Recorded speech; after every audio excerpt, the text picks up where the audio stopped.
গুপ্ত তোমরা। পারবেন বলতে? যে স্লোগান দিবে তোমার নাম গুপ্ত হবে। গুপ্ত গুপ্ত। চিনেন কে? Family card. আমরা ফ্যামিলি কার্ড দিতে চাই।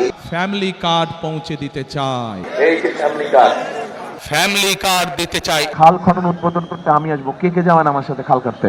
আমরা আবার খাল খনন কর্মসূচি শুরু করতে চাই। আমাদের দেশের বহু ইয়াং ছেলে মেয়ে আছে যারা খেলাধুলায় ভালো। আমরা সারা বাংলাদেশ থেকে যারা খেলাধুলায় ভালো, শুধু পড়ালেখা না, পড়ালেখার পাশাপাশি যারা খেলাধুলায় ভালো, এইরকম প্রতিভাবান যারা আছে তাদেরকে নিয়ে এসে আমরা ট্রেনিং দিতে চাই, যাতে করে তারা খেলোয়াড় হিসাবেও নিজেদেরকে তৈরি করতে পারে। প্রিয় ভাই বোনেরা, চিকিৎসা ব্যবস্থার কথা আপনাদের সামনে আমি তুলে ধরেছি, কৃষকের কথা আমি তুলে ধরেছি, মা বোনদের কথা আমি আপনাদের সামনে তুলে ধরেছি। আমি তরুণ যুবক সমাজের যারা কর্মহীন আছেন, কি করে তাদের কর্মের ব্যবস্থা করা যায় সেই বিষয়ে আমরা তুলে ধরেছি। কেন এই পরিকল্পনাগুলো গ্রহণ করেছি? আমরা এই পরিকল্পনাগুলো আমরা গ্রহণ করেছি কারণ আমাদের লক্ষ্য, আমাদের উদ্দেশ্য হচ্ছে জনগণ, এবং জনগণের ভাগ্য যদি পরিবর্তন করতে পারি, আমরা জনগণের ভাগ্য পরিবর্তন করতে পারি, তাহলেই এই দেশকে সামনের দিকে নিয়ে যেতে হবে। প্রিয় ভাই বোনেরা, ওই গুপ্ত সংগঠনের নেতা যেমন বলেছে 12 তারিখ পর্যন্ত জনগণের পা ধরতে, আমরা তার উল্টাটা বলি। আমি আমার নেতাদেরকে, আমি আমার কর্মীদেরকে বলি 12 তারিখ থেকে না, আপনারা 13 তারিখ থেকেও আগামী 5 বছর জনগণের পা ধরে থাকবেন। কারণ আমরা দেখেছি জনগণের শক্তি যার পিছনে না থাকে, জনগণের সমর্থন যার পিছনে না থাকে, তার পরিণতি কি হতে পারে 5 তারিখ 5ই আগস্ট আমরা সমগ্র দেশবাসী প্রত্যক্ষ করেছে। প্রিয় ভাই বোনেরা, আমরা যারা বিএনপি করে, আমরা যারা শহীদ রাষ্ট্রপতি জিয়াউর রহমানের আদর্শে বিশ্বাসী, আমরা যারা দেশের খালেদা জিয়ার আদর্শে বিশ্বাসী, আমাদের কথা একটাই, কাজ একটাই, আমরা বিশ্বাস করি জনগণই সকল ক্ষমতার উৎস। এবং সেই জন্যই আমরা যে সকল পরিকল্পনা গ্রহণ করি, সেগুলো গ্রহণ করে জনগণের জীবনযাত্রা কিভাবে ভালো করা যায়, আমরা সেজন্যই সেই সকল পরিকল্পনা গ্রহণ করি যার মাধ্যমে জনগণের ভাগ্য পরিবর্তিত হতে পারে। আমরা সেই সকল পরিকল্পনাই গ্রহণ করি যার মাধ্যমে জনগণের ভাগ্য, একই সাথে দেশের ভাগ্যের পরিবর্তন করা যায়। প্রিয় ভাই বোনেরা, বক্তব্যের শুরুতেই বলেছি যে এই যে আমাদের এখানে স্টেজের সামনে, মঞ্চের সামনে কতগুলো পরিবার বসে আছে যারা তাদের স্বজনদেরকে হারিয়েছে। যেই অধিকার আপনারা 12 তারিখে প্রয়োগ করতে যাচ্ছেন, সেই অধিকারকে প্রতিষ্ঠিত করার জন্য এই মানুষগুলো স্বজনরা অকাতরে নিজেদের জীবন বিলিয়ে দিয়েছে। এখন প্রিয় ভাই বোনেরা, এই যে যারা শহীদ হয়েছে, যারা নিজেদের জীবন বিলিয়ে দিয়েছে, এই মানুষগুলোর আত্মত্যাগের মর্যাদা যদি দিতে হয়, তাহলে অবশ্যই আমাদের দেশকে পুনর্গঠন করতে হবে। তাহলে অবশ্যই আমাদেরকে গণতন্ত্রের ভিত্তিকে মজবুত করতে হবে, এবং গণতন্ত্রের ভিত্তিকে যদি মজবুত করতে হয়, তাহলে প্রিয় ভাই বোনেরা, জনগণের সমর্থন ছাড়া সেটি করা সম্ভব নয়, জনগণের অংশগ্রহণ ছাড়া সেটি করা সম্ভব নয়।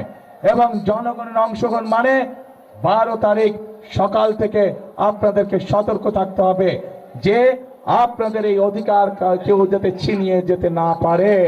যারা এসে আপনাদেরকে বিভ্রান্ত করার চেষ্টা করবে, দেখা মাত্র তাদেরকে বলবেন গুপ্ত তোমরা। পারবেন বলতে?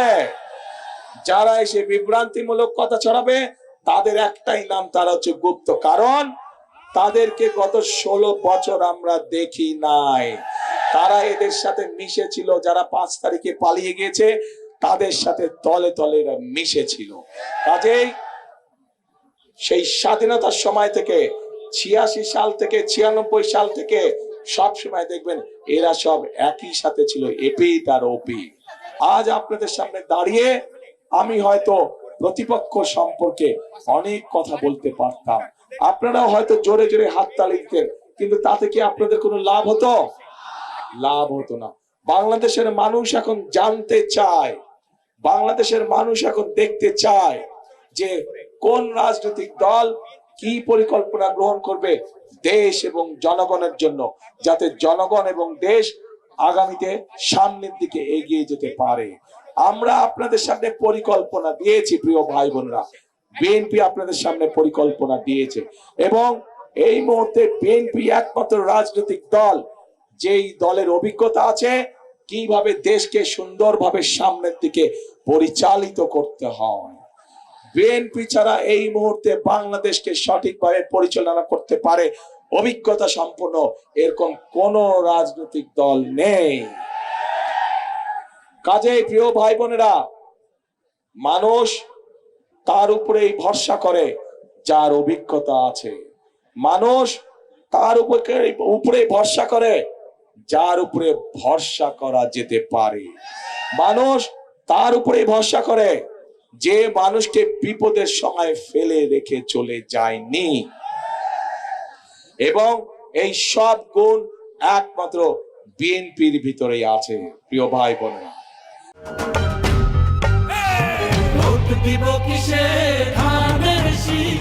কাজে আসুন, আজকে যদি আমাদেরকে দেশকে গড়তে হয়, আজকে যদি এই 20 কোটি মানুষকে একসঙ্গে নিয়ে বাংলাদেশকে সামনের দিকে এগিয়ে যেতে হয়, তাহলে সকলকে আমাদেরকে ঐক্যবদ্ধ থাকতে হবে, আমাদেরকে সতর্ক থাকতে হবে যেন কোনো ষড়যন্ত্র করে কেউ আবার আপনাদের এই ভোটের অধিকারকে কেড়ে নিয়ে যেতে না পারে। আমাদেরকে সতর্ক থাকতে হবে যে জুলাই আগস্টে গত 16 বছর ধরে আমাদের যে সকল ভাই বোনেরা নিজের জীবন উৎসর্গ করে দিয়েছে এই দেশের মানুষের অধিকার প্রতিষ্ঠা করার জন্য, সেই অধিকারকে আবার যেন ষড়যন্ত্র করে কেউ স্তব্ধ করে দিতে না পারে, ছিনিয়ে নিয়ে নিতে না পারে। আমরা কি সতর্ক আছি প্রিয় ভাই বোনেরা? আমরা কি সজাগ আছি? ইনশাআল্লাহ আমাদেরকে সজাগ থাকতে হবে। আপনাদেরকে অনেকেই এসে বিভ্রান্ত করার চেষ্টা করবে। যারা এসে আপনাদেরকে বিভ্রান্ত করার চেষ্টা করবে, দেখা মাত্র তাদেরকে বলবেন গুপ্ত তোমরা। পারবেন বলতে? যারা এসে বিভ্রান্তিমূলক কথা ছড়াবে তাদের একটাই নাম, তারা হচ্ছে গুপ্ত। কারণ তাদেরকে গত 16 বছর আমরা দেখি নাই, তারা এদের সাথে মিশেছিল। যারা 5 তারিখে পালিয়ে গিয়েছে তাদের সাথে তলে তলে মিশেছিল। এখন আমি আপনাদের সামনে একটি প্রশ্ন করতে চাই। এইখান থেকে আমার সামনে যারা বসে আছেন, এর মধ্যে থেকে মুরব্বী যারা বসে আছেন, ওমরা বা হজ করতে গিয়েছেন, এরকম একজন হাত তুলেন। ওমরা বা হজ করে আসছেন একজন মুরব্বী মানুষ, ওই যে লাল টুপি পরে নিয়ে আসো তোমাকে। আপনি আসেন দেখি সামনে, সামনে আসেন, আমার কাছে আসেন।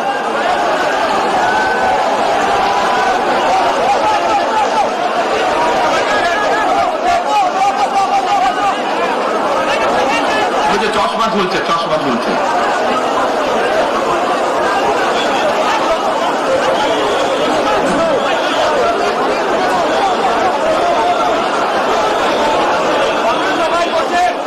বসেন, আপনারা বসেন, উনি এখনই মঞ্চে উঠবে, আপনারা সবাই দেখতে পারবেন কে মানুষটা।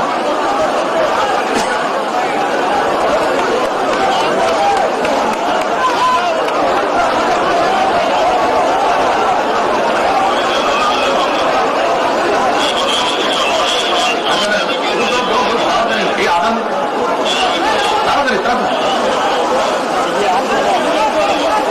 কি নাম আপনার? ভাই এইদিকে বলছি। বাড়ি কই? সুনামগঞ্জ। বাড়ি সুনামগঞ্জ। সুনামগঞ্জ কোথায়? এই সুনামগঞ্জের মানুষ আছে এখানে? এই লোক আপনাদের মানুষ? আচ্ছা, এখন বলেন কবে গেছিলেন আপনি? হজ না উমরা গেছিলেন? উমরাতে গেছি 16তে, হজে গেছেন 17। এখন আমাকে বলেন, আপনি তো উমরা হজ করে এসেছেন, সামনে যাবেন, আপনি কাবা শরীফে গেছেন, কাবা শরীফের মালিককে? জোরে বলেন। আল্লাহ। কাবা শরীফের মালিককে? আল্লাহ। আল্লাহ। আমরা মুসলমান সবাই এই দিন দুনিয়ার আমরা যে পৃথিবী দেখি, পৃথিবীর মালিককে? আল্লাহ। এই সূর্য নক্ষত্র যা দেখি তার মালিককে? আল্লাহ। বেহেশতের মালিককে? আল্লাহ। দোজখের মালিককে? আল্লাহ। আচ্ছা, কারণ আপনারা সকলেই সাক্ষী দিলেন দোজখের মালিক আল্লাহ, বেহেশতের মালিক আল্লাহ, এই পৃথিবীর মালিক আল্লাহ, কাবার মালিক আল্লাহ। আরে ভাই, যেটার মালিক আল্লাহ সেটা কি অন্য কেউ দেওয়ার ক্ষমতা রাখে? রাখে না। তাহলে কি দাঁড়ালো? নির্বাচনের আগেই একটি দল এই দিব ওই দিব বলছে, টিকিট দিব বলছে না, এটার মালিক মানুষ না। সেইটার কথা যদি সে বলে, এক সেরে কি করা হচ্ছে, হচ্ছে না? যার মালিক আল্লাহ, যার অধিকার শুধু আল্লাহর একমাত্র, সবকিছুর অধিকার উপরে আল্লাহর অধিকার। কাজেই আগেই তো আপনাদেরকে ঠকাচ্ছে, নির্বাচনের পরে তাহলে কেমন ঠকাবে আপনাদেরকে বোঝে নেবা। শুধু ঠকাচ্ছেই না মানুষকে, যারা মুসলমান তাদেরকে শিরকি করাচ্ছে তারা। নাউজুবিল্লাহ। ইনশাআল্লাহ 12 তারিখের নির্বাচনে আপনাদের রায়ে ইনশাআল্লাহ বিএনপি সরকারের গঠনে সক্ষম হলে পরে আমরা এই ইপিজেড এর সংখ্যা বৃদ্ধি করব। কে ইপিজেড এর মতন আরও ইপিজেড আমরা তৈরি করব, যাতে আরো লক্ষ লক্ষ তরুণ সমাজের সদস্যরা সেখানে চাকরি সংস্থান করতে পারে, কর্মসংস্থান করতে পারে। যারা মুসলমান তারা তাহাজ্জুদের নামাজ পড়বেন। তাহাজ্জুদের নামাজ পড়ে যারা অন্য ধর্মের মানুষ তাদেরকে সাথে নিয়ে, যারা ধানের শীষকে ভোট দেবে আপনারা জানেন, তাদেরকে সাথে নিয়ে ভোট আপনার স্ব ভোট কেন্দ্রে চলে যাবেন। পারবেন?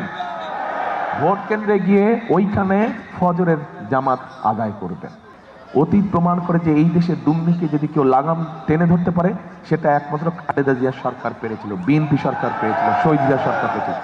কাজেই আমাদের আরেকটি লক্ষ্য থাকবে, যে কোনো মূল্যে দুর্নীতির লাগাম টেনে ধরতে হবে। আমরা যদি আইন শৃঙ্খলা ঠিক না রাখি, আমরা যদি দুর্নীতিকে লাগাম চেপে না ধরি, তাহলে যতই আমরা পরিকল্পনা করি সেগুলা মানুষের কাজে লাগবে না।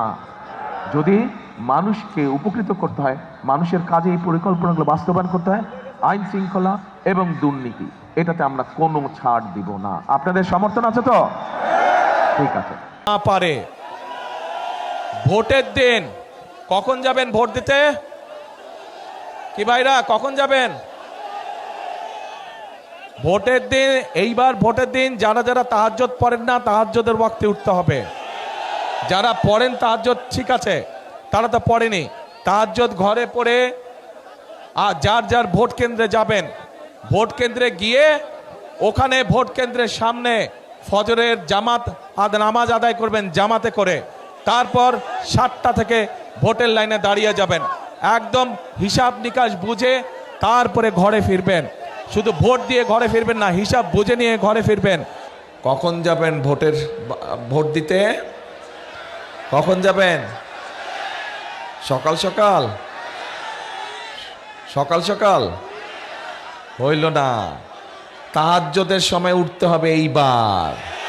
এইবার তাহাজ্জুদের সময় উঠতে হবে। তাহাজ্জুদের নামাজ পড়ে যার যার ভোট কেন্দ্রের সামনে গিয়ে ফজরের জামাত পড়বেন। পারবেন? ফজরের জামাত পড়ে লাইন দিয়ে দাঁড়া যাবেন যারা যারা ভোটার যেই এলাকার। ওই দিক থেকে হজ বা উমরাতে গিয়েছেন একজন মুরব্বী, বয়স্ক মানুষ একজনকে চাই, একজন মুরব্বী, না একজন হজ বা উমরা করেছেন মুরব্বী। এই যে আপনি আসেন, এই যে নীলফিতা, হ্যাঁ নীলফিতা গলায় আসেন, এদিকে আসেন। দেখেন এই যে এই যে দলটা কিভাবে উপরে নিয়ে আসেন, উপরে এই দলটা কিভাবে দেশের মানুষকে মিথ্যা তো বলেছে, দেশের মানুষকে কিভাবে ঠকাচ্ছে আমি আপনাদের সামনে প্রমাণ করে দিচ্ছি। বসেন আপনারা, বসেন।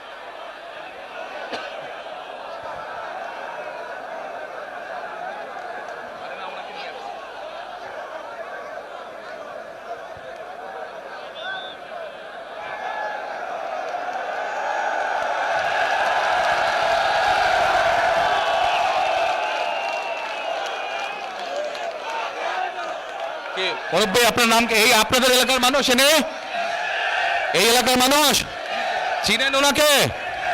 আচ্ছা মুরব্বী আপনার নাম কি? শফিকুল ইসলাম। শফিকুল রহমান। আচ্ছা আপনি কবে গেছেন, হজে না উমরায় গেছেন?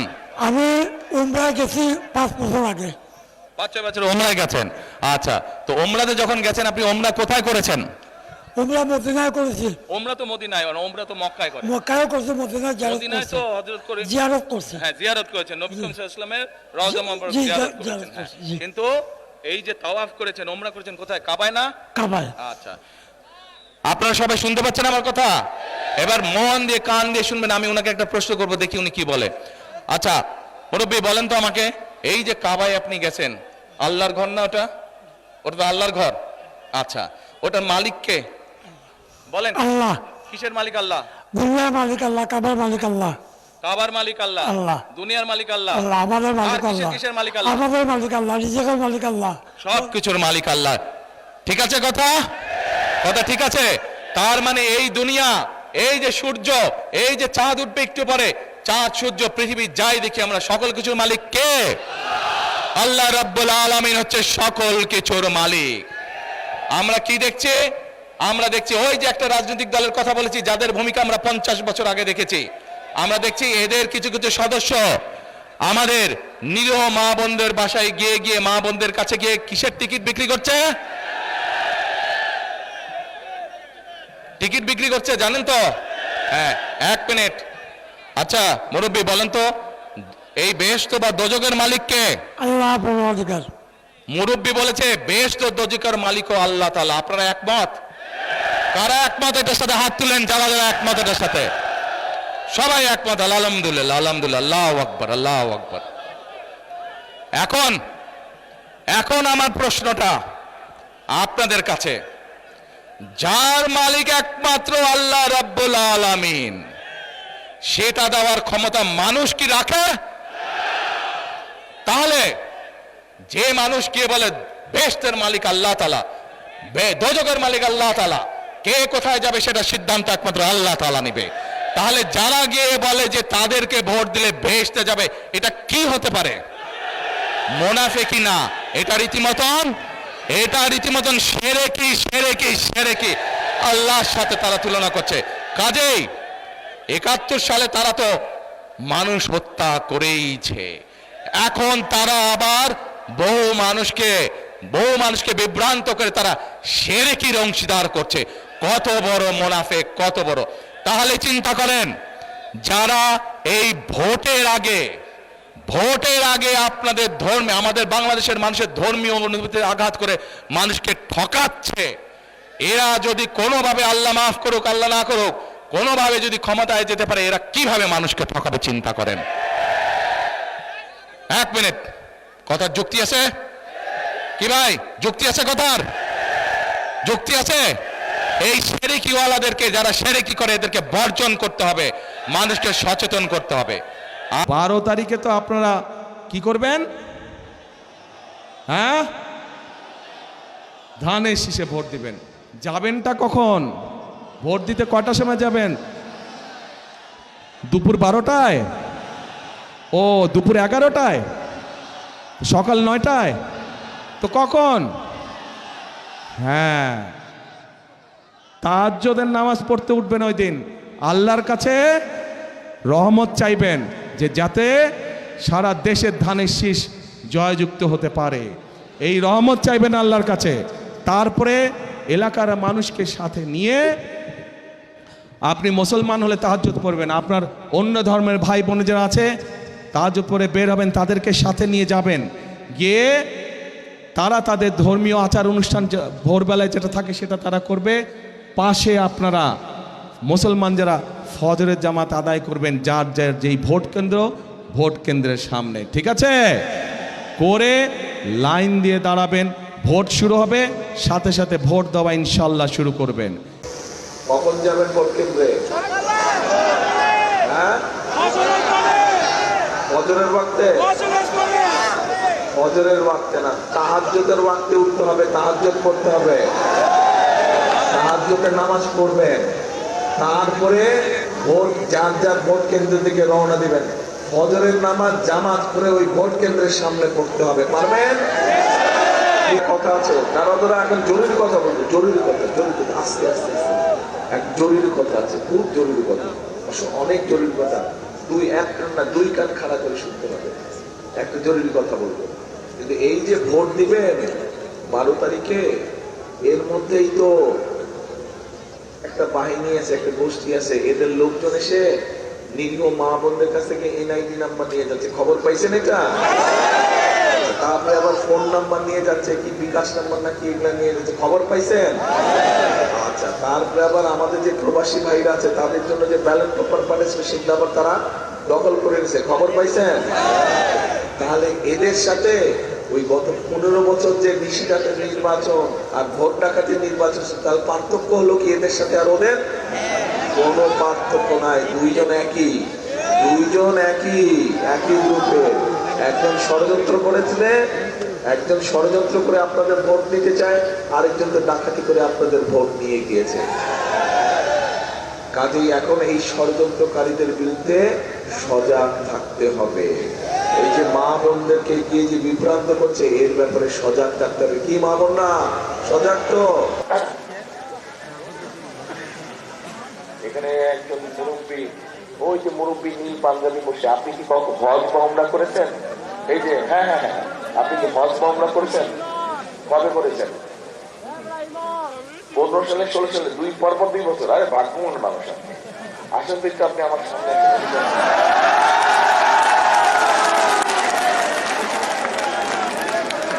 কপালি মানুষ, পরপর 2 বছর হজ উমরা করছে, আলহামদুলিল্লাহ।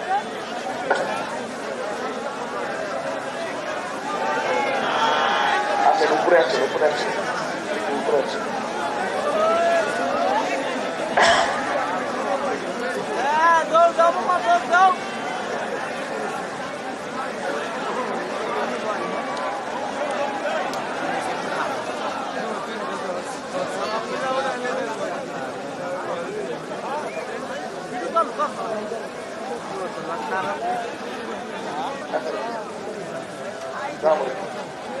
কি নাম আপনার? মোহাম্মদ শফিকুল ইসলাম শেখ। আবার বাড়ি কই? বাসায় এই মহল্লায়। ঠিক বলছে, এই মহল্লায় বাড়ি। চেনেন আপনারা? কবে গেছিলেন উমরা করতে না হজ করতে? আমি হজ করেছি 2015 সালে এবং 16 সালে এবং 24 সালে আমি আবার উমরা করেছি। 24 সালের এই সামনে। আর তো উমরা যখন করলেন, আপনি যখন তাওয়াফ করছিলেন, তাওয়াফ করেছেন না? তাওয়াফ করে কি বলেন তো? কখন তাওয়াফ করেন? উমরা করার সময় এই লাব্বাইক আল্লাহুম্মা লাব্বাইক, মানে কি তাওয়াফ করেন? কাবা শরীফ তাওয়াফ করেন। এই তো কাবা শরীফ তাওয়াফ, আল্লাহর ঘর। তার মানে ওই ঘরের মালিক আল্লাহ। আচ্ছা, এই যে আমরা এই পৃথিবীর মধ্যে আছি, দুনিয়া আছি, চাঁদ আছে নাকি? চাঁদ নাই? আছে? চাঁদ দেখা যায়? আচ্ছা, আছে না? মেঘলা আকাশ। এই যে চাঁদ দেখি, দিনের বেলায় যে সূর্য ছিল, এই চাঁদ সূর্যের মালিক আল্লাহ। এই দিন দুনিয়া সবকিছু মানে আল্লাহ। আচ্ছা, তাহলে এই যে আমরা জানি ভালো কাজ করলে আল্লাহ জান্নাতে নেবে, খারাপ কাজ করলে শাস্তি দিবে, দোজখে নেবে। এই জান্নাত আর দোজখের মালিক আল্লাহ। এখন আপনাদের কাছে আমার জিজ্ঞাসা, এই জিনিসের মালিক স্বয়ং আল্লাহ রাব্বুল আলামিন, সেইটা কি মানুষের দেবার ক্ষমতা আছে? এটা কি সম্ভব? তার মানে আল্লাহ রাব্বুল আলামিনের সাথে যারা নিজেদেরকে তুলনা করে বা আল্লাহর যেটা অধিকার, সেটা কি হলো? তাহলে এটা এক তো শিরকি হলো, আরেকটা মানুষকে ধোঁকা দেওয়া হচ্ছে। যারা ভোটের আগে এরকম ধোঁকা দিতে পারে, তারা ভোটের পরে কি করবে এবার বোঝেন আপনারা। তাহলে এইবার বোঝা গেল, শুধু যে ভোট নিয়ে তারা ষড়যন্ত্র করছে তা না, শুধু যে তাদেরকে 50 বছর আগে আমরা দেখেছি তা না, তারা মানুষকে ধোঁকা পর্যন্ত দিয়েছে। এবার আছেন তাদের ধোঁকার আরেক কারণ। এই গত 2 দিন ধরে পত্র পত্রিকা সহ সোশ্যাল মিডিয়াতে দেখি যে তারা বিভিন্ন মা বোনের কাছে যাচ্ছে, গিয়ে এমনকি গিয়ে ওই এনআইডি নাম্বার নিতে, বিকাশ নাম্বার নিতে। শুনছেন খবর? কি খবর এটা পেয়েছেন আপনারা? আবার এইদিকে কি কয়, এইদিকে আবার অন্য কথা কয় যে সব মানুষের শাসন দেবে। নিজেরাই মানুষের বিকাশ নম্বর লয়, ওই বিকাশ নম্বরের মধ্যে আবার টাকা পাঠাচ্ছে। আবার কয় সব মানুষের সাথে, টাকাটা তো দিচ্ছে, টাকাটা তো তাহলে আবার জনগণের পকেট থেকেই তো দিবে, তাই দিবে না? ক্ষমতা যদি পায় তাহলে এটা কেমন তোর সব মানুষের সদস্য? যে নিজেই অসৎ কাম করে, সে কয় সব মানুষের শাসন দিবে। কথা কি কোন অর্থ দাঁড়ালো কথা? তাহলে চিন্তা করেন কত বহু রূপী তারা।